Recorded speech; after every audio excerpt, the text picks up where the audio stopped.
اعوذ باللہ من الشیطان الرجیم بسم اللہ الرحمن الرحیم۔ آج ہمارے پاس 4 سوال ہیں اور بالترتیب ان 4 سوالوں پہ ہم بات کریں گے۔ سب سے پہلا سوال ہے مقطعات کے بارے میں، حروف مقطعات، اور یہ چاروں سوالات گروپ میں بھی واٹس ایپ پہ ہم نے بھیج دیے تھے۔ تو سب سے پہلا جو سوال ہے وہ مقطعات کے بارے میں، حروف مقطعات، اور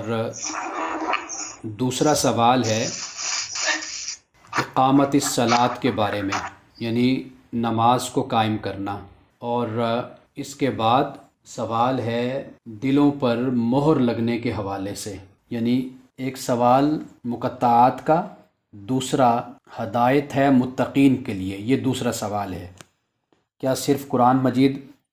متقین کے لیے ہدایت ہے؟ اور تیسرا سوال ہے اقامت الصلاۃ کے بارے میں، اور چوتھا سوال ہے کہ اللہ سبحانہ و تعالیٰ جب دلوں پہ مہر لگا دیتا ہے تو پھر انسانوں کا کیا قصور ہے؟ یہ چوتھا سوال ہے ہمارا۔ اب آغاز ہم کرتے ہیں پہلے سوال سے۔ قرآن مجید میں یہ جو الفاظ نقل کیے گئے ہیں، بیان ہیں، جیسے سورۃ البقرہ کے شروع میں ہے الف لام میم، اور اسی طرح قرآن مجید میں تقریباً یہ 29 یعنی 29 صورتیں ہیں جن کے شروع میں یہ الفاظ آئے ہیں، 29، اور یعنی یہ کل جو یہ حروف بنتے ہیں مقطعات، یہ تقریباً 14 ہیں، 14، یعنی کہ الف لام میم یہ 6 صورتوں سے پہلے یہ آیا ہے، الف لام میم، اور ہا میم یہ بھی 6 صورتوں سے پہلے آیا ہے، اور اسی طرح ایک حرف کا بھی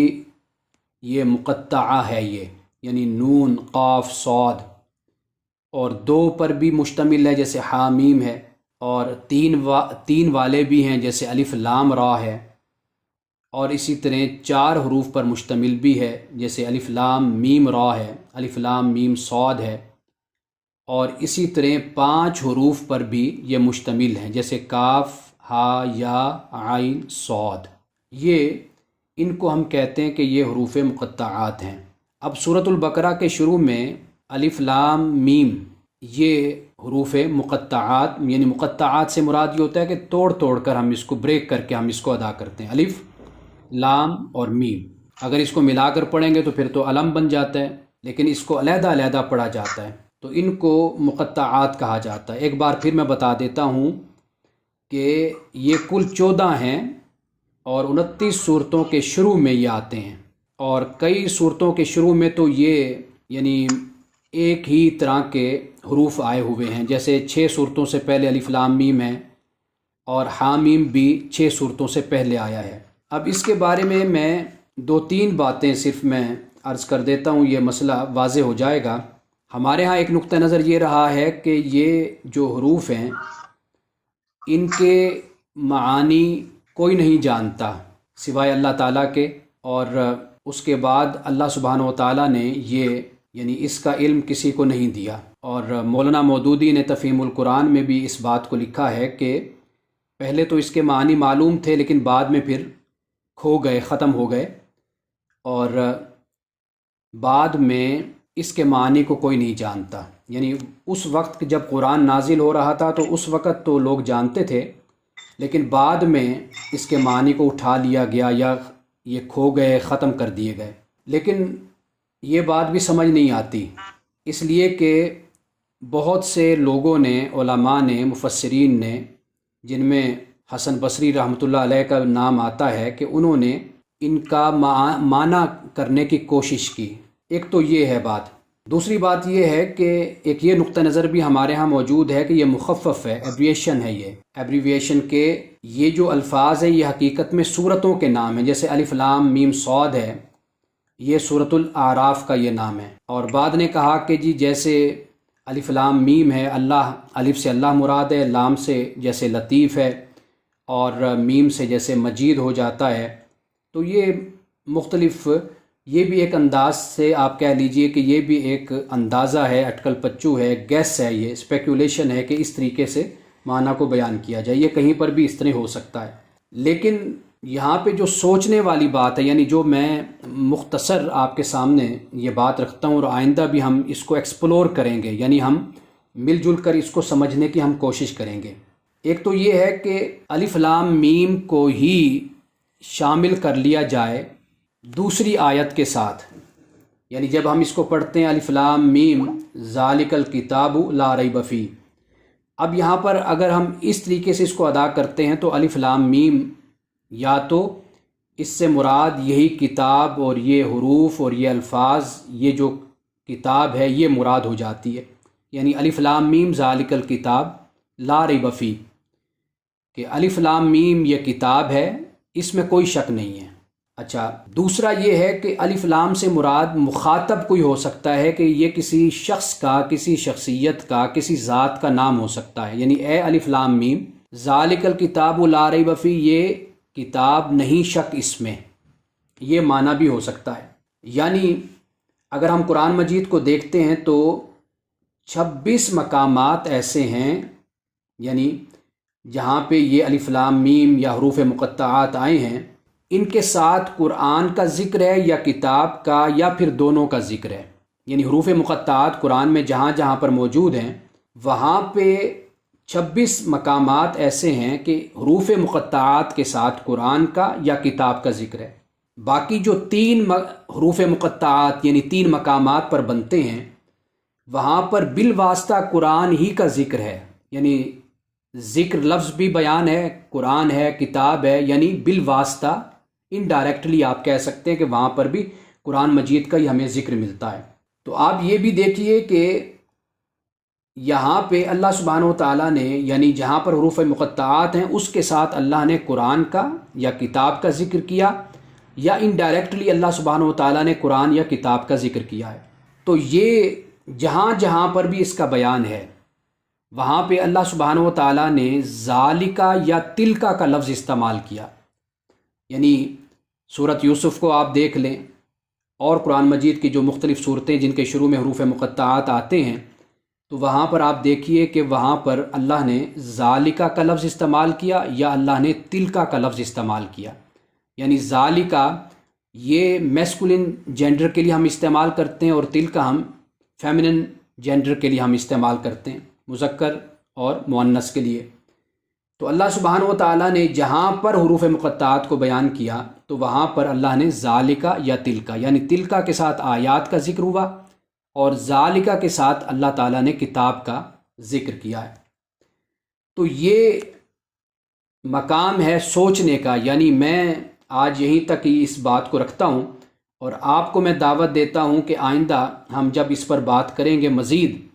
تو آپ بھی ذرا ان تمام مقامات کو دیکھیے، ذرا قرآن کا مطالعہ کیجئے،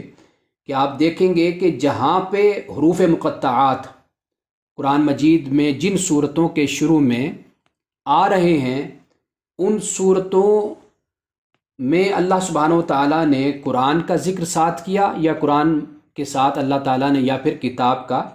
ذکر کیا ہے اللہ نے۔ تو اس پہ ہم اس طرح بات کر سکتے ہیں۔ اچھا، ایک اور نقطہ نظر جو ہمارے ہاں موجود ہے وہ یہ ہے کہ یہ جو حروف ہیں، حروف مقطعات جن کو ہم کہتے ہیں، یہ عربی میں چونکہ عبرانی سے عربی کی طرف آئے اور عربی زبان میں ان الفاظ کو بول کر ایک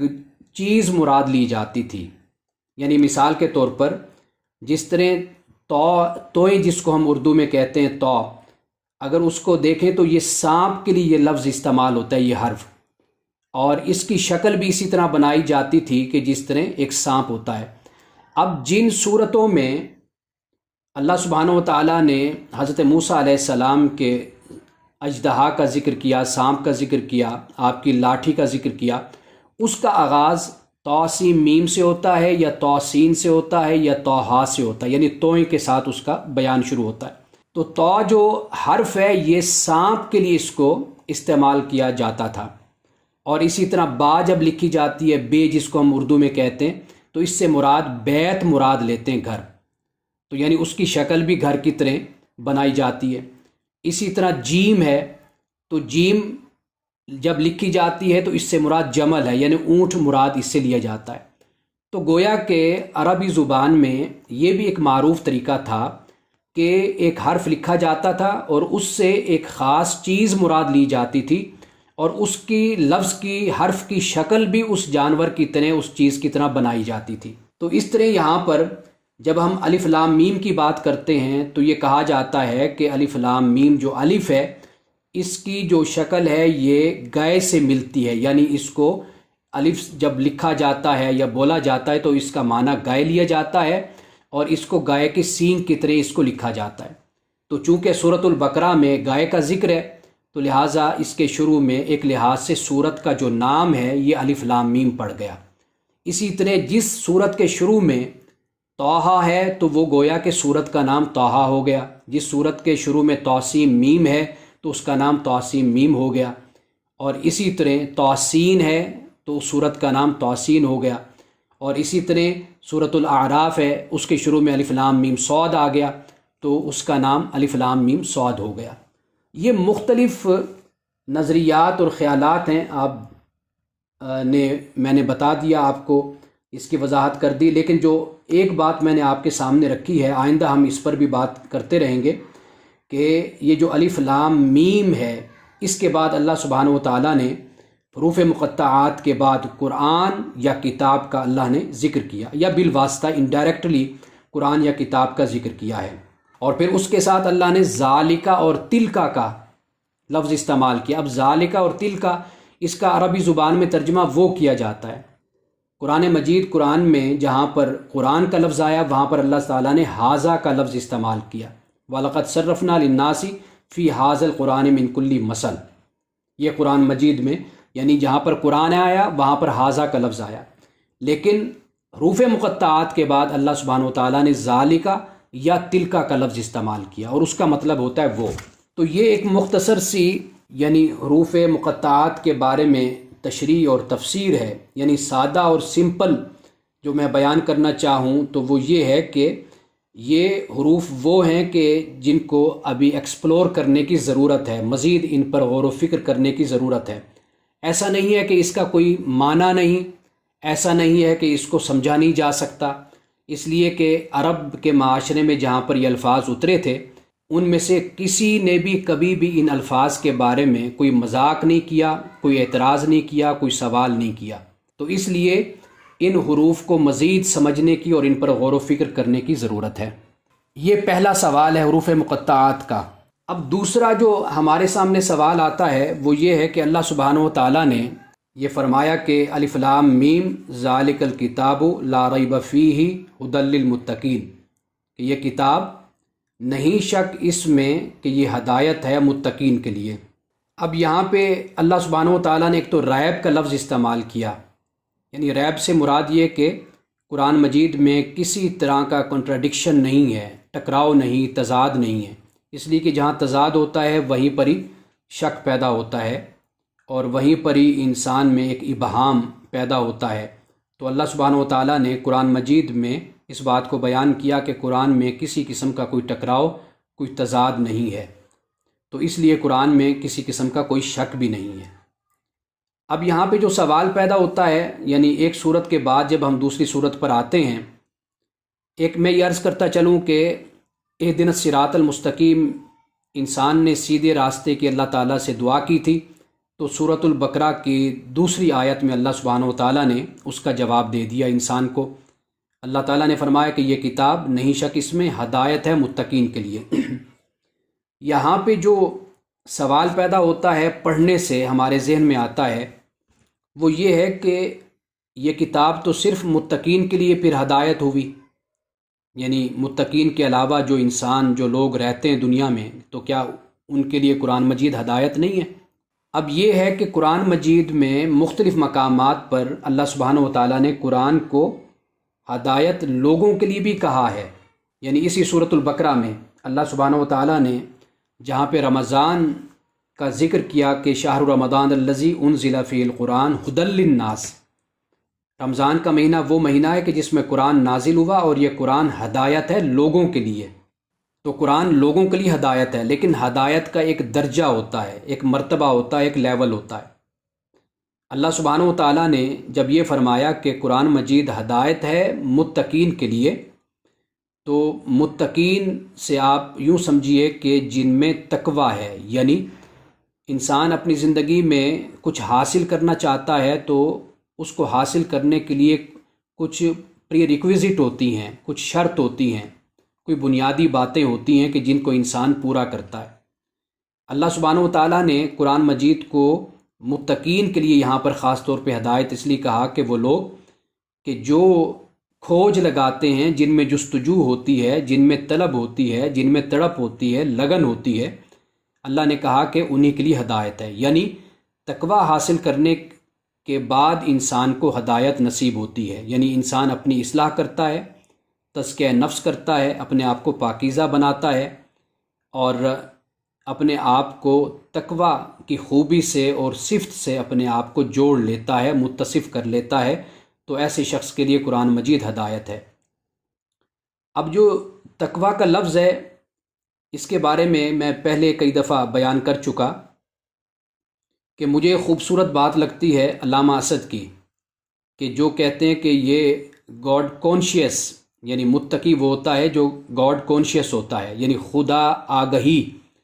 کہ جو خدا کے احساس کے ساتھ جیتا ہے۔ ایک ترجمہ یہ کیا جاتا ہے، ہمارے ہاں ایک ترجمہ یہ کیا جاتا ہے کہ تقوی سے مراد ہے گناہ سے بچنا، واو قاف یا، گناہ سے بچنا، اپنے آپ کو علیحدہ کرنا، اور جس چیز کا خوف ہو کہ یہ مجھے نقصان پہنچائے گی، اس سے بچنے کا نام تقوی کہلاتا ہے۔ ایک تو یہ بات ہو گئی۔ تیسری بات جو تقوی کے مفہوم میں اور اس کی تعریف میں اور اس کے معنی میں آتی ہے، وہ یہ ہے کہ جہاں انسان کے دل میں شدید محبت ہوتی ہے، شدید تعلق ہوتا ہے، تو وہاں پر خود بخود ایک ڈر بھی پیدا ہو جاتا ہے، اور وہ ڈر ہوتا ہے نافرمانی کا۔ یعنی انسان کے دل میں یہ خوف بیٹھتا ہے کہ میں جس سے محبت کرتا ہوں، جو میرا محبوب ہے، کہیں وہ مجھ سے ناراض نہ ہو جائے، اگر میں اس کی نافرمانی کروں گا تو وہ مجھ سے ناراض ہو جائے گا۔ تو یہ جو شدید محبت انسان کے دل میں ہوتی ہے، در حقیقت اس کو بھی ایک لحاظ سے تقوی کہتے ہیں۔ اور یہاں پر جو معنی مراد لیا گیا ہے، اس سے مراد یہ ہے کہ وہ شخص کے جو ایک جستجو میں، ایک طلب میں، تڑپ میں اور تلاش میں جو شخص رہتا ہے، اللہ سبحانہ و تعالیٰ نے فرمایا کہ یہ قرآن، یہ کتاب اس شخص کے لیے ہدایت ہے۔ اچھا، جب انسان جستجو میں اور انسان لگن میں ہوتا ہے، تو پھر اس کے بعد یعنی عالم ظاہر کے بعد پھر انسان پر عالم باطن جو ہے وہ آشکارا ہوتا ہے، یعنی انسان کو دنیا کی حقائق کا اور حقیقتوں کی سمجھ آتی ہے۔ اور جب انسان کو دنیا کی حقیقتوں کی سمجھ آتی ہے تو پھر اس کے بعد انسان غیب پر ایمان لاتا ہے، اور جب غیب پر ایمان لاتا ہے تو خود کو اللہ کے سپرد کرتا ہے۔ جب وہ خود کو اللہ کے سپرد کرتا ہے، اپنی ذات کو، تو پھر اس کا اظہار نماز کے قیام سے ہوتا ہے، نماز کے پڑھنے سے ہوتا ہے۔ اور جب وہ یہ خود سپردگی اپنے اندر پیدا کر لیتا ہے کہ اللہ سبحانہ و تعالیٰ کے سامنے جھکتا ہے اور خود کو اللہ کے سپرد کرتا ہے، تو پھر اس کے بعد جو اگلا قدم ہوتا ہے وہ انسان کے مال کے خرچ کرنے کا ہوتا ہے۔ اور پھر جب وہ اپنے مال کو خرچ کرتا ہے اور دنیا کی رونق کو اور دنیا کے ہنگاموں کو دیکھتا ہے، تو پھر اس کے دل میں یہ خیال پیدا ہوتا ہے کہ ان ہنگاموں نے، ان رونقوں نے کبھی ختم بھی ہونا ہے۔ اور جب اس کے دل میں اور اس کے ذہن میں یہ تصور پیدا ہوتا ہے کہ ان ہنگاموں نے اور ان رونقوں نے ختم ہونا ہے، تو اس کے بعد پھر آخرت پر یقین کا تصور اس میں پیدا ہوتا ہے۔ تو اس طرح قرآن مجید نے جب متقین کی بات کی تو متقی کے ساتھ ایمان بالغیب جڑ گیا، ایمان بالغیب کے ساتھ اقامت الصلاۃ جڑ گیا، اقامت الصلاۃ کے ساتھ پھر انفاق آ گیا، خرچ کرنا آ گیا، اور پھر انفاق کے بعد پھر ایمان بالآخرت آ گیا۔ تو یہ ایک جیسے ایک لڑی میں موتی پروئے جاتے ہیں، تو اللہ سبحانہ و تعالیٰ نے یہاں پر جو متقین کی صفات اور علامات کو بیان کیا ہے، ان کو اللہ سبحانہ و تعالیٰ نے ایک لڑی کی طرح ان کو پرو دیا ہے۔ تو یہاں پر یعنی ہدایت کی جب ہم بات کرتے ہیں، قرآن مجید میں یاد رکھیے کہ ہدایت 3 معنوں میں استعمال ہوا ہے۔ یہ شاید میں نے گزشتہ درس میں بیان نہیں کیا تھا۔ ایک ہدایت وہ ہوتی ہے کہ جو کائنات کے لیے، سب کے لیے عالمگیر ہدایت ہے، وہ جانوروں کے لیے بھی ہے، پرندوں کے لیے بھی ہے، انسانوں کے لیے بھی ہے، جنوں کے لیے بھی، سب کے لیے ہدایت ہے۔ یعنی وہ ایک جو طرز زندگی ان کو دیا جاتا ہے وہ اس کے مطابق اپنی زندگی کو بسر کرتے ہیں، یہ ایک ہدایت ہے۔ قرآن پاک نے اس کو بھی بیان کیا، الذی آتا کل شیء خلقہ، کہ اللہ تعالیٰ نے ہر چیز کو اس کی تخلیق دی ہے۔ ایک ہدایت کا یہ مطلب ہے۔ دوسرا مطلب یہ ہے کہ جو صرف انسان کے ساتھ خاص ہو گیا، اللہ سبحانہ و تعالیٰ نے انبیاء کو بھیجا، رسل کو بھیجا اور انسان کے لیے خاص ہدایت کا انتظام کیا، یہ دوسری ہدایت ہوگی۔ تیسری ہدایت وہ ہوتی ہے کہ جس کو ہم توفیق کے معنی میں استعمال کرتے ہیں، یعنی اللہ سبحانہ و تعالیٰ نے قرآن میں فرمایا والذین اہتدوا زادہم ھدی وآتاہم تقواہم، کہ وہ لوگ کہ جو ہدایت کے راستے پر چلتے رہتے ہیں تو پھر اللہ تعالیٰ ان کی ہدایت میں اضافہ کرتا ہے، یعنی ان کو توفیق نصیب ہوتی ہے کہ وہ زیادہ سے زیادہ اچھے کام کرتے ہیں۔ تو یہ ہدایت کے 3 معانی بیان کیے جاتے ہیں۔ تو یہاں پر جب ہم بات کرتے ہیں کہ اللہ سبحانہ و تعالیٰ نے فرمایا کہ ہدایت متقین کے لیے یہ کتاب، تو اس سے مراد یہ ہے کہ وہ لوگ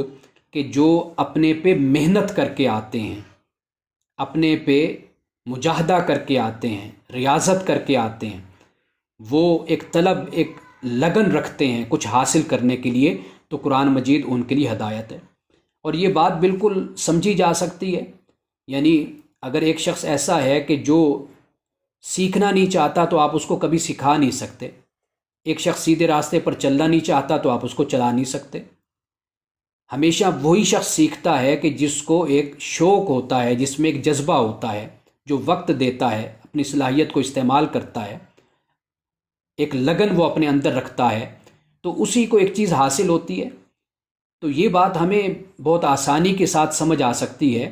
کہ اللہ سبحانہ و تعالیٰ جب یہ فرماتا ہے کہ یہ ہدایت ہے متقین کے لیے، تو اس سے بات سمجھ آتی ہے کہ واضح بات ہے کہ جس کے دل کا جھکاؤ ہوگا، جس کا رجحان ہوگا، جس کی توجہ ہوگی،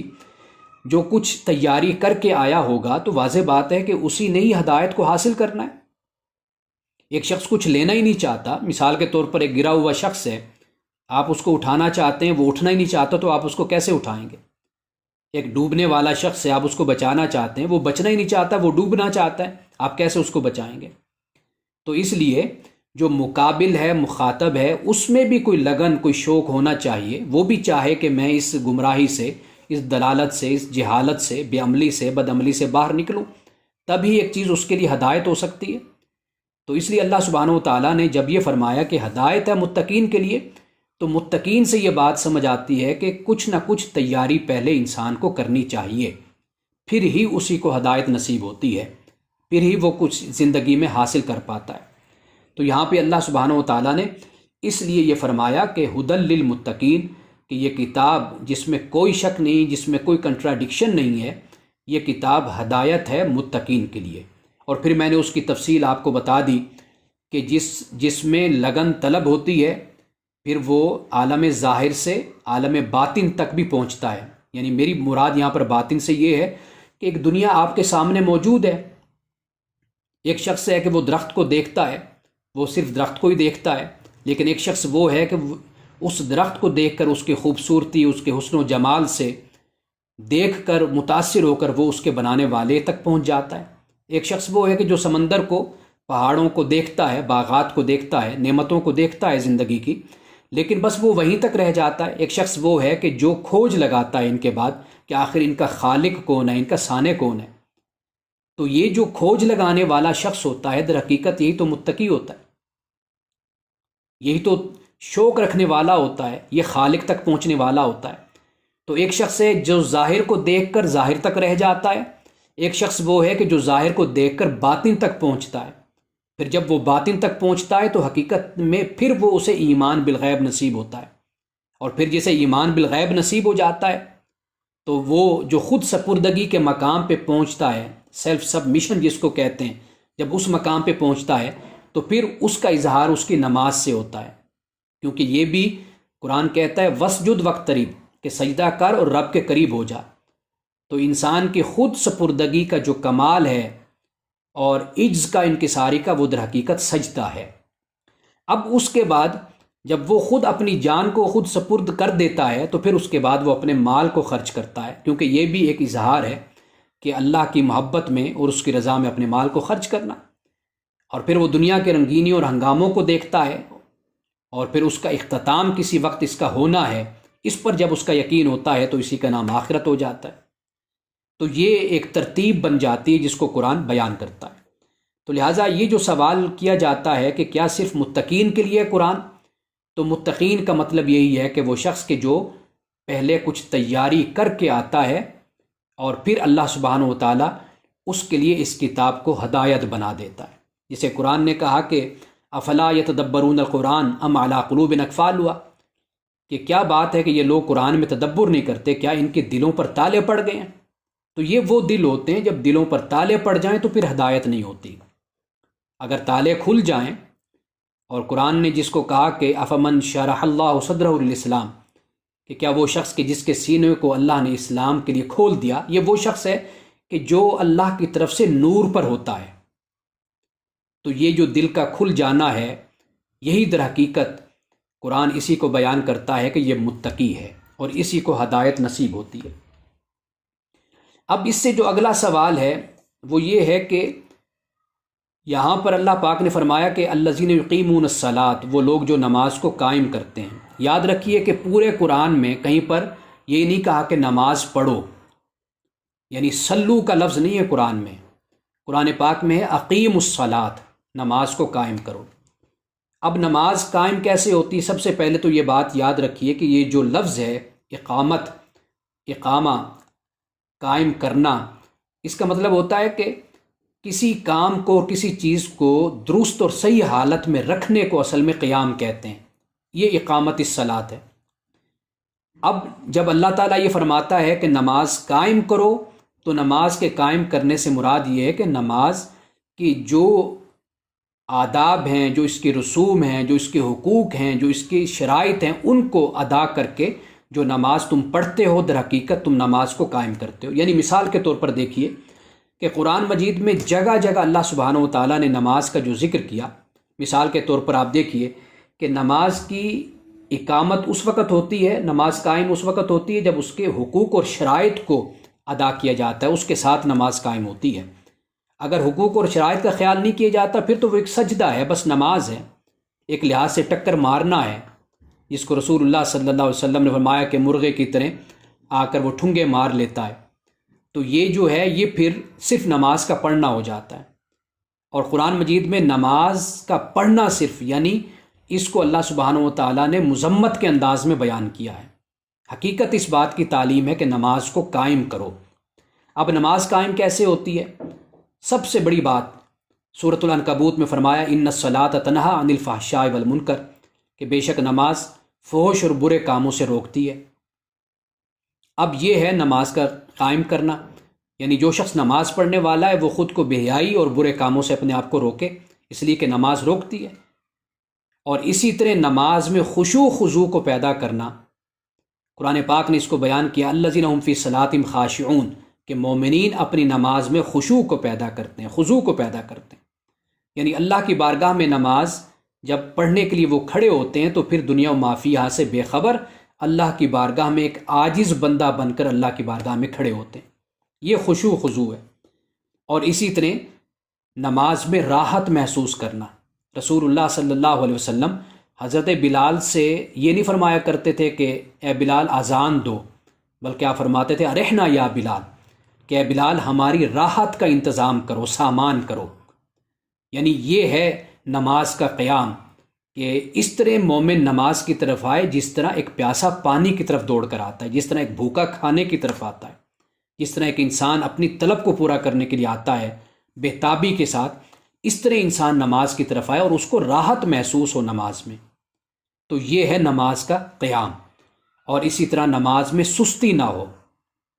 قرآن مجید نے یہ منافقین کی نشانی بتائی کہ وہ وَإِذَا قَامُوا إِلَى الصَّلَاةِ قَامُوا كُسَالَىٰ، نماز کی طرف جب آتے ہیں تو سستی سے آتے ہیں، لوگوں کو دکھانے کے لیے آتے ہیں، بس بوجھ ہے، لوگوں کو پتہ چل جائے بھئی ہم نماز ہم نے پڑھی ہے۔ اور یہ بھی فرمایا کہ ریاکاری نہیں کرنی۔ سورۃ الماعون میں فرمایا نا ارائیت الذی یکذب بالدین فذلک الذی یدعو الیتیم ولا یحض علی طعام المسکین فویل للمصلین الذین هم عن صلاتہم ساہون، کہ جو اپنی نمازوں کی حقیقت سے غافل ہیں، الذین هم یراؤون، کہ جو دکھاوے کے لیے نماز کو ادا کرتے ہیں، اس سے بھی منع کیا۔ یعنی آپ دیکھیے یہاں پہ غور کیجئے، فرمایا ویل للمصلین، ہلاکت ہے مصلیوں کے لیے، یعنی مصلی سے مراد نماز صرف جو پڑھتے ہیں ان کے لیے ہلاکت ہے۔ نماز صرف پڑھنی نہیں ہے، نماز کو قائم کرنا ہے، اور اسی طرح نماز کی مداومت اور نماز کی حفاظت، محافظت، یہ بھی ضروری ہے۔ مداومت سے یہ مراد ہے کہ نماز کو ہمیشہ ادا کیا جائے،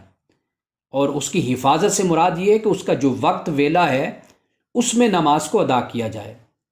ایسا نہ کیا جائے کہ دیکھا جائے کہ وقت کب گزر رہا ہے، گزر جائے، نماز بڑی مشکل سے اٹھ کر پھر جا کر سجدہ کر لینا، نماز کو ادا کر لینا، نہیں، یہ نماز کو پڑھنا ہے، نماز کو ادا کرنا، قائم کرنا نہیں ہے۔ اور اسی طرح ان الصلاۃ کانت علی المؤمنین کتابا موقوتا، کہ نماز کو مقررہ وقت پر ادا کیا جائے۔ اور یہ بھی فرمایا ورکعوا مع الراکعین، کہ رکوع کرنے والوں کے ساتھ رکوع کرو۔ سب سے اچھی بات ہے کہ جماعت کے ساتھ اگر آپ نماز پڑھتے ہیں تو اس میں جو ماحول بنتا ہے، ایک روحانیت کا احساس پیدا ہوتا ہے کہ کتنے لوگ 500 1000 اللہ کی بارگاہ میں اکٹھے جھکتے ہیں، رکوع کرتے ہیں، سجدہ کرتے ہیں، تو یہ جو ماحول ایک روحانیت کا بنتا ہے، اس سے انسان کو ایک دلی سکون اور ایک اطمینان انسان کو حاصل ہوتا ہے۔ تو یہ ہے نماز کو قائم کرنا۔ باقی اس کے علاوہ ان شرائط کو، ان حقوق کو اگر کوئی شخص پورا نہیں کرتا، گویا کہ وہ نماز کو قائم نہیں کر رہا، وہ نماز کو صرف پڑھ رہا ہے۔ تو اس لیے جب بھی ہم نماز پڑھیں تو ان باتوں کو، نماز کے حقوق کو اور نماز کی شرائط کو اپنے ذہن میں ہم رکھیں۔ یہ تیسرا سوال تھا کہ قرآن مجید میں اللہ سبحانہ و تعالیٰ نے نماز کے قائم کرنے کا حکم دیا، کہیں پر بھی اللہ سبحانہ و تعالیٰ نے یہ نہیں فرمایا کہ تم نماز کو پڑھو۔ یہ ہے نماز کا قائم کرنا۔ اور آپ یہ دیکھیے کہ جب ہم نماز کو پڑھیں گے، اللہ سبحانہ و تعالیٰ کی بارگاہ میں 5 وقت ہم حاضر دیتے ہیں، تو آپ دیکھیے کہ اس سے رب ذوالجلال کی ذات کا احساس ہمارے اندر پیدا ہوتا ہے۔ یہ جو احساس پیدا ہوتا ہے، نماز کے بعد کی زندگی، نماز سے پہلے کی زندگی، انسان پھر اس احساس میں ہی بسر کرتا ہے کہ میں اپنے خدا کی نظر میں ہوں، اس کی بارگاہ میں ہوں، اس کی حاضری میں ہوں۔ اس سے انسان بہت سے گناہوں سے اور بدعمالیوں سے اور برے کاموں سے انسان بچتا ہے۔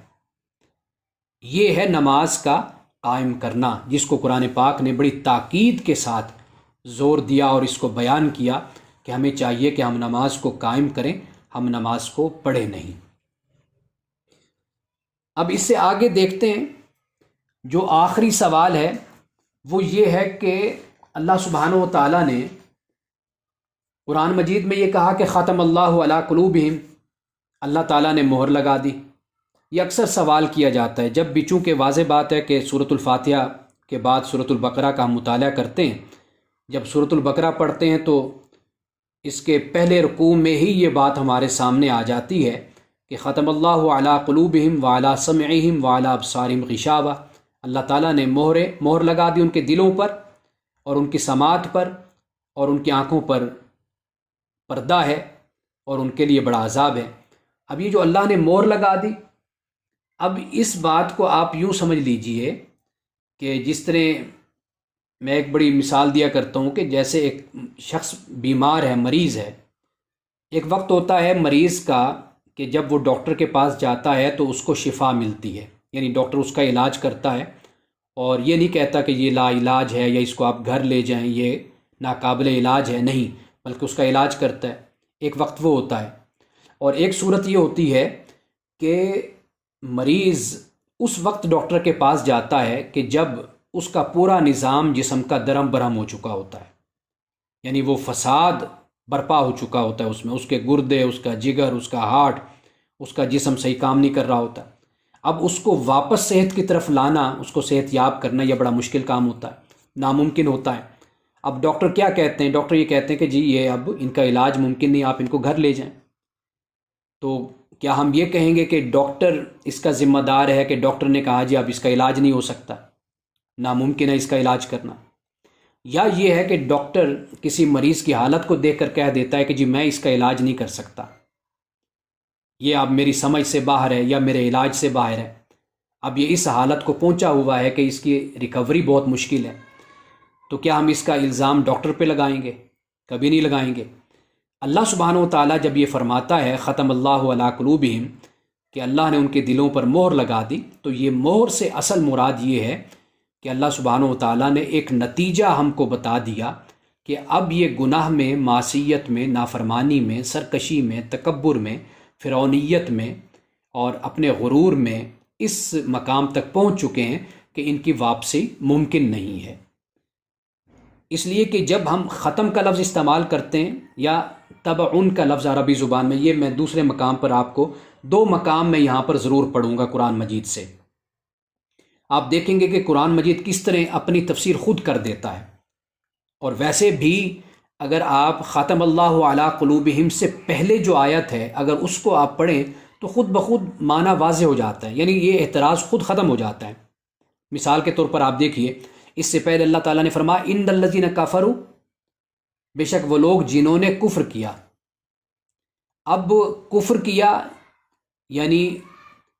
جنہوں نے کفر کیا تو پھر ان کے دلوں پر اللہ نے مہر لگائی، یعنی پہلا کام انہوں نے خود کیا، جس کو بین ٹو ڈینائی کہتے ہیں علامہ اسد، یعنی اپنے کفر پر، انکار پر جم گئے، ڈٹ گئے، اس پہ کھڑے ہو گئے، ضدی بن گئے، ہٹ درم بن گئے۔ پھر اس کے بعد اللہ نے اس سے اگلی آیت میں فرمایا اللہ نے ان کے دلوں پر مہر لگا دی۔ یہ ایسے ہی ہے کہ جیسے ہماری زندگی میں بہت سے لوگ آتے ہیں، جب ہم دیکھتے ہیں کہ یار یہ قابل اصلاح ہیں تو ہم ان کو وقت بھی دیتے ہیں، ان پر وقت لگاتے بھی ہیں، ان کی اصلاح کرنے کی کوشش بھی کرتے ہیں۔ ایک وقت آتا ہے کہ ہم جب کسی شخص کے بارے میں اس نتیجے پہ بھی پہنچ جاتے ہیں کہ یار ان کی اصلاح ممکن نہیں ہے، یہ ناقابل اصلاح ہیں، آپ پھر ان کو وقت نہیں دیتے، ان پر وقت نہیں لگاتے، ان کی اصلاح کی آپ کوشش نہیں کرتے، آپ پیچھے ہٹ جاتے ہیں۔ تو یہی معاملہ انسانوں کے بارے میں اللہ تعالیٰ کی بھی سنت یہی ہے۔ اللہ سبحانہ و تعالیٰ ہمیں بتاتا ہے کہ بھئی یہ وہ لوگ ہیں کہ جو کفر پر، نفاق پر، فسق پر، فجور پر ڈٹ گئے۔ یہ ایسے ہی معاملہ ہے کہ جب انسان گناہ میں رہتا ہے اور گناہ کے ساتھ زندگی گزارتا ہے یا باطل نظریات اور عقیدوں میں رہتا ہے انسان، تو پھر آہستہ آہستہ انہی کا عادی ہو جاتا ہے اور انہی کو سچ سمجھنے لگ جاتا ہے اور انہی کو حق سمجھنے لگ جاتا ہے۔ میں اپنی طرف سے کوئی بات کہنے کے بجائے میں 2 مقام آپ کے سامنے رکھ دیتا ہوں۔ ایک سورۃ النساء ہے، سورۃ المائدہ میں بھی ہے کہ اللہ تعالیٰ نے فرمایا فَبِمَا نَقْضِهِم مِيثَاقَهُمْ لَعَنَّاهُمْ وَجَعَلْنَا قُلُوبَهُمْ قَاسِيَةً، کہ عہد کو توڑنے کی وجہ سے، جو اللہ تعالیٰ سے انہوں نے عہد کیا، قوم یہود نے، ان کے توڑنے کی وجہ سے اللہ تعالیٰ نے ان پر لعنت کی اور ان کے دلوں کو سخت کر دیا، یعنی عہد کو توڑنے کی وجہ سے۔ اور اسی طرح سورۃ النساء میں اللہ پاک نے فرمایا فَبِمَا نَقْضِهِم مِيثَاقَهُمْ وَكُفْرِهِمْ، کہ اس وجہ سے کہ انہوں نے عہد کو توڑا، اللہ کی آیات کا انکار کیا، وَقَتْلِهِمُ الْأَنْبِيَاءَ بغیر حق، انبیاء کو ناحق قتل کیا، وَقَوْلِهِمْ قُلُوبُنَا غُلْف، اور انہوں نے یہ کہا کہ ہمارے دل تو بند ہیں، غلاف میں لپٹے ہوئے، یعنی ہم کوئی بات آپ کی نہیں سن سکتے، نہ سمجھ سکیں گے۔ بَلْ طَبَعَ اللَّهُ عَلَيْهَا بِكُفْرِهِمْ، تو پھر اس لیے اللہ تعالیٰ نے ان کے کفر کی وجہ سے ان پر اللہ نے مہر لگا دی۔ اب آپ یہ دیکھیے کہ اللہ سبحانہ و تعالیٰ نے پہلے ان کے گناہوں کو، ان کے جرائم کو گنوایا، عہد کو توڑا، آیات کا انکار کیا، انبیاء کو قتل کیا، اور خود کہا کہ ہم نے اپنے دل کو بند کر لیا ہے۔ اس کے بعد اللہ نے فرمایا کہ ان کے کفر کی وجہ سے ہم نے ان کے دلوں پر مہر لگا دی۔ یہ آپ دیکھ لیجیے، یعنی پہلے بدعمالی اور کفر ہے، پھر اس کے بعد نتیجہ ہے کہ اللہ تعالیٰ نے دل پر مہر لگا دی۔ سورۃ یونس میں اللہ سبحانہ و تعالیٰ یہ فرماتا ہے وَإِن كَذَّبُوكَ، اور اگر یہ تیرا انکار کریں نبی صلی اللہ علیہ وسلم، فَقُلْ لِي عَمَلِي وَلَكُمْ عَمَلُكُمْ، تو آپ کہہ دیجئے کہ میرے لیے میرا عمل ہے اور تمہارے لیے تمہارا عمل ہے۔ أَنْتُمْ بَرِيئُونَ مِمَّا أَعْمَلُ، تم ذمہ دار نہیں اس کے جو میں کرتا ہوں، وَأَنَا بَرِيءٌ مِمَّا تَعْمَلُونَ، اور میں اس سے بری ہوں جو تم کرتے ہو۔ اب آگے سنیے، فرمایا وَمِنْهُمْ مَن يَسْتَمِعُونَ إِلَيْكَ، ان میں سے بعض وہ ہیں کہ وہ سنتے ہیں تجھ کو، سنتے ہیں تجھ کو، کان آپ کی طرف لگائے ہوتے ہیں۔ أَفَأَنْتَ تُسْمِعُ الصُّمَّ، کیا آپ بہروں کو سناتے ہیں؟ وَلَوْ كَانُوا لَا يَعْقِلُونَ، اگرچہ وہ سنے ہی نہ، سمجھے ہی نہ۔ یعنی سننے کی صلاحیت تو ظاہری طور پر تو موجود ہے، جس طرح ایک جانور سنتا ہے اسی طرح یہ بھی سنتے ہیں، کان آپ کی طرف لگائے رکھتے ہیں، لیکن وہ جو معنوی سماعت ہے، حقیقی سماعت ہے، جس سے انسان کو حق بات قبول انسان کرتا ہے، وہ سماعت ان کی ختم ہو گئی، اس کو یہ استعمال نہیں کرتے۔ اچھا آگے فرمایا وَمِنْهُمْ مَن يَنظُرُ إِلَيْكَ، ان میں سے وہ لوگ ہیں جو آپ کو دیکھتے ہیں۔ أَفَأَنْتَ لَا تَهْدِي الْعُمْيَ، کیا آپ اندھوں کو دکھائیں گے راستہ، ہدایت دیں گے؟ وَلَوْ كَانُوا لَا يُبْصِرُونَ، اگرچہ وہ نہ دیکھیں۔ اچھا اب آگے دیکھیے، فرمایا ان اللہ لا یظلم الناس، بے شک اللہ تعالیٰ لوگوں پر ظلم نہیں کرتا، ولیکن الناس انفسهم یظلمون، لیکن لوگ خود اپنے اوپر ظلم کرتے ہیں۔ اس طرح کے بہت سے مقامات ہیں قرآن مجید میں جہاں اللہ سبحانہ و تعالیٰ نے یہ بتایا وما انا بظلام للعبید، کہ میں بندوں پر ظلم نہیں کرتا، میں بندوں کے ساتھ زیادتی نہیں کرتا۔ بہت سے مقامات ہیں، اور جہاں پر یہ اسلوب اختیار کیا گیا کہ ختم اللہ علی قلوبہم وعلی سمعہم، وہاں پر مراد در حقیقت نتیجہ ہے ان کے اعمال کا، ان کے کردار کا۔ جیسے رسول اللہ صلی اللہ علیہ وسلم کی ایک حدیث ہے کہ آپ نے فرمایا کہ جب ایک شخص گناہ کرتا ہے تو اس کے دل پہ ایک سیاہ نشان لگتا ہے، اور پھر دوسرا گناہ کرتا ہے، دوسرا نشان لگتا ہے، پھر تیسرا، یہاں تک کہ پھر اس کا سارا دل پھر سیاہ ہو جاتا ہے۔ تو رسول اللہ صلی اللہ علیہ وسلم نے فرمایا کہ جب دل اس کا سیاہ ہوتا ہے تو پھر اس کے بعد احساس گناہ ہی ختم ہو جاتی، پھر احساس ندامت ہی ختم ہو جاتی۔ تو یہ وہ مقام ہے کہ جس کو قرآن مجید نے اس انداز سے بیان کیا کہ اللہ سبحانہ و تعالیٰ نے ان کے دلوں پر مہر لگا دی، یعنی اب اس کے بعد ان سے کوئی ایسی امید نہیں ہے، ان کے کردار اور ان کے اخلاق اور ان کے افکار کی روشنی میں، کہ یہ کبھی بھی اب ہدایت کو پا نہیں سکیں گے، ہدایت کو حاصل نہیں کر پائیں گے۔ تو یہاں تک یہ 4 سوالات ہمارے مکمل ہوتے ہیں، لیکن میں چاہوں گا کہ ایک ترجمہ ایک دفعہ میں ان کا آپ کے سامنے رکھ دوں تاکہ سوالات کے ساتھ ساتھ قرآن کا جو ترجمہ ہے یہ بھی ہم ساتھ ساتھ پڑھتے چلے جائیں۔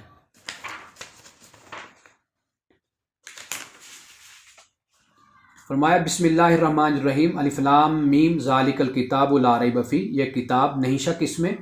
ھدی للمتقین، ہدایت ہے متقین کے لیے، الذین یؤمنون بالغیب، وہ لوگ جو غیب پہ ایمان لاتے ہیں، ویقیمون الصلاۃ، اور نماز قائم کرتے ہیں، ومما رزقناہم ینفقون، اور اس میں سے جو ہم نے ان کو دیا خرچ کرتے ہیں، والذین یؤمنون بما انزل الیک، اور وہ لوگ جو ایمان لاتے ہیں ساتھ اس کے جو نازل کیا گیا آپ کی طرف، وما انزل من قبلک، اور جو آپ سے پہلے نازل کیا گیا، وبالآخرۃ ہم یوقنون، اور آخرت پر یقین رکھتے ہیں، اولئک علی ھدی من ربہم واولئک هم المفلحون، یہی لوگ اپنے رب کی طرف سے ہدایت پر ہیں اور یہی لوگ فلاح پانے والے ہیں۔ ان الذین کفروا سواء علیہم، بے شک وہ لوگ جنہوں نے کفر کیا برابر ہے ان پر۔ دیکھیے پہلے کفر کا ذکر ہو گیا، انذرتہم، کہ آپ ان کو ڈرائیں، ام لم تنذرہم، یا ان کو آپ نہ ڈرائیں، لا یؤمنون، تو یہ ماننے والے نہیں ہیں۔ ختم اللہ علی قلوبہم وعلی سمعہم، اللہ نے مہر لگا دی ان کے دلوں پر اور ان کی سماعت پر، وعلی ابصارہم غشاوہ، اور ان کی آنکھوں پر پردہ ہے، ولہم عذاب عظیم، اور ان کے لیے بڑا عذاب ہے۔ تو آئندہ ایک رکوع ہم اپنے یعنی درس میں رکھیں گے، اور اس میں بھی بہت سے ایسے سوالات ہیں جن پر تفصیل سے بات ہونی چاہیے۔ اس میں اس رکوع میں 2 گروہوں کے حوالے سے بات کی جاتی، یعنی آپ دیکھیے کہ سورۃ البقرہ کا جو آغاز ہے اس میں متقین کا ذکر ہے، اور اسی رکوع میں ہی پھر کفار کا بھی ذکر ہے جنہوں نے کفر کیا، اور اس سے اگلا جو رکوع ہے اس میں بات یہ کہتے ہیں کہ منافقین کا ذکر ہے، اور بات کا یہ ہے کہ یہ قوم یہود کا ذکر ہے، لیکن اگر دیکھا جائے تو یہاں پر منافقین ہی کا ذکر زیادہ یعنی بہتر رہے گا، کہ یہاں پر اس رکوع میں منافقین ہی کا ذکر ہوا ہے کہ اللہ سبحانہ و تعالیٰ نے ان کی جو خرابیاں ہیں یا ان میں جو برائیاں ہیں ان کو اللہ تعالیٰ نے یہاں پر تفصیل سے بیان کیا ہے، اور اس میں چند مثالیں بھی ہیں کہ اللہ سبحانہ و تعالیٰ نے ایک تو یعنی یہاں پر مثال دی ہے کہ کہ جس نے آگ کو روشن کیا اور پھر اس کا آس پاس کا ماحول روشن ہو گیا تو پھر اللہ ان کے نور کو لے گیا اور انہیں اندھیروں میں چھوڑ دیا۔ تو یہ سم بکم عمیون ہیں، یعنی بہرے ہیں، گنگے ہیں، اندھے ہیں، تو یہ لوٹیں گے نہیں، واپس نہیں آئیں گے۔ اور اسی طرح اس سے آگے بھی ایک پھر مثال دی ہے اندھیروں کی اور بجلی کی اور چمک کی۔ یہ بھی بڑا ایک سمجھنے والا رکوع ہے، اور اس میں بہت کچھ ہے کہ جن پہ سوالات بھی اٹھائے جاتے ہیں، اور ان پر بھی بات انشاءاللہ تعالی ہم تفصیل کے ساتھ کریں گے۔ اور خاص طور پر جو یہ فساد کی بات ہے نا، کہ یہ گروہ یہ کہتے ہیں کہ جی ہم تو زمین میں فساد نہیں کرنے والے، ہم تو بلکہ اصلاح کرتے ہیں۔ تو یہ جو اصلاح ہے اور یہ جو فساد ہے یہ کیا ہے؟ تو یہ لوگ کس طرح اپنے کردار کو یا اپنے کام کو سمجھتے یہ ہیں کہ بھئی ہم تو اصلاح کرنے والے ہیں، ہم تو فساد کرنے والے نہیں ہیں۔ تو اس پر انشاءاللہ یہ دوسرا رکوع ہمارا سورۃ البقرہ کا وہ آئندہ ہم درس میں شامل کریں گے۔